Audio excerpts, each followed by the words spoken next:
Greetings, fellow travelers. I'm here to start a new series talking about what I consider Christianity. And hopefully, after this first introductory talk, I will basically put each little talk in, each one will have its own little theme. They won't necessarily be chronologically ordered, though this particular one, being introductory in nature, might also be a bit historical in nature, just looking at a very, very brief view of the early concepts regarding Christianity, regarding this Messiah showing up, that type of thing. My aim is to elucidate or bring some what might be new information, especially to a lot of Protestants and Catholics, for instance, about what is going on in the church today, whatever your church is, and maybe, let's say, compare that to maybe what was supposed to be going on.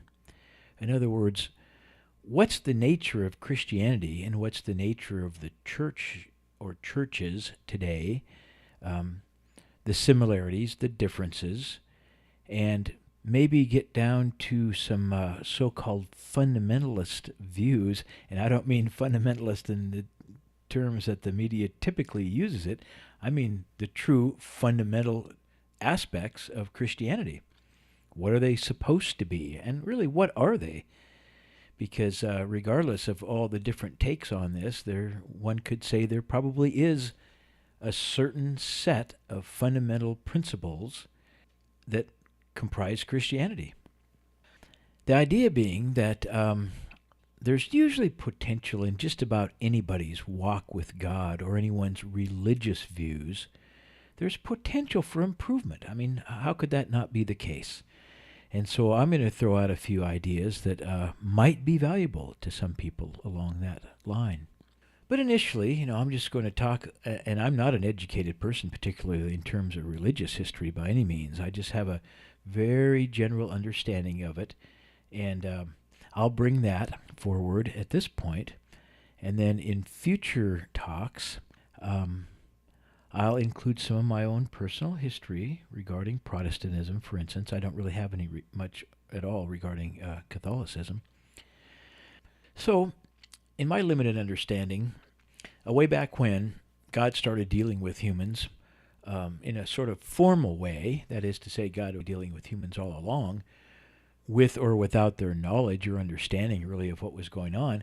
But at some point, according to the Jewish tradition, God started dealing with humans in a fairly formal way and saying basically, I'm God and you're not, for that matter. But here's some of my ideas. Here's what I have. I have this plan for choosing a people and creating a type of kingdom on earth, one could say.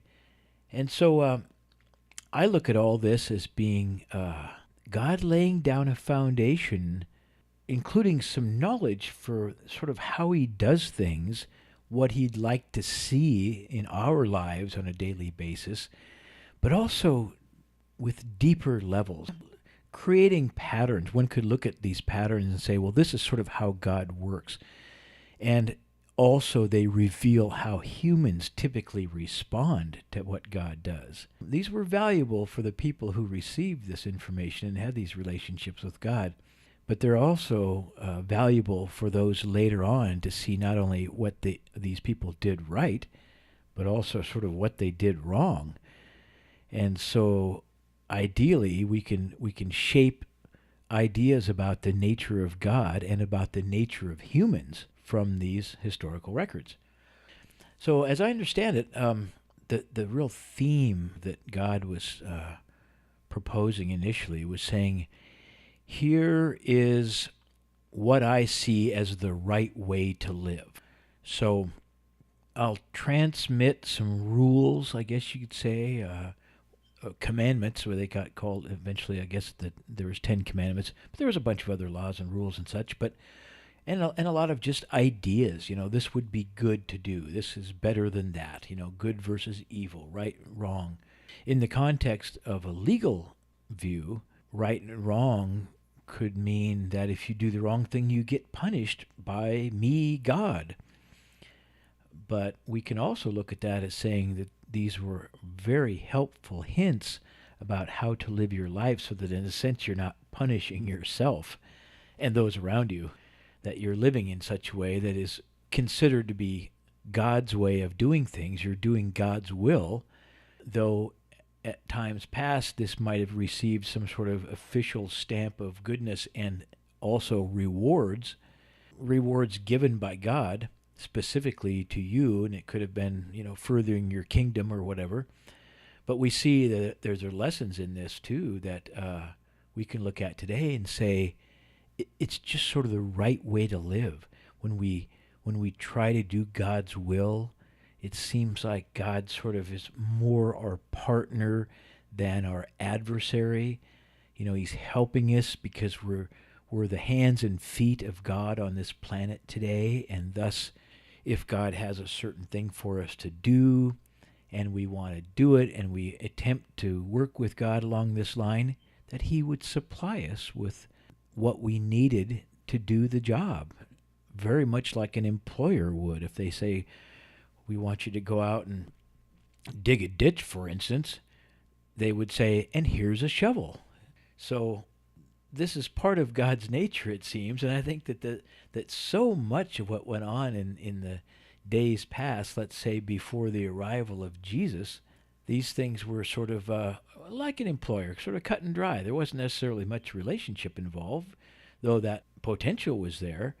But oftentimes it was simply that God would say, I will, open the Red Sea, for instance, and you guys go across, and that's what we're going to do today, Not so much principle oriented, but just oriented around certain acts that you either did or didn't do.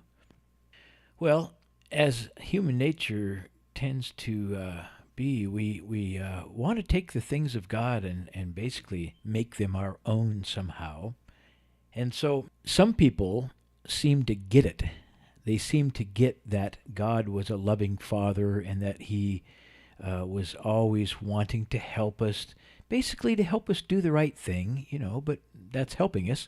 And it seems as though these folks tended to also get that the ideas that they were being given by God, instructions, if you will, were intended to help them, and that they would fail. They would fail. They wouldn't do these things perfectly, but that God would continue to help them, and there was a type of relationship forming.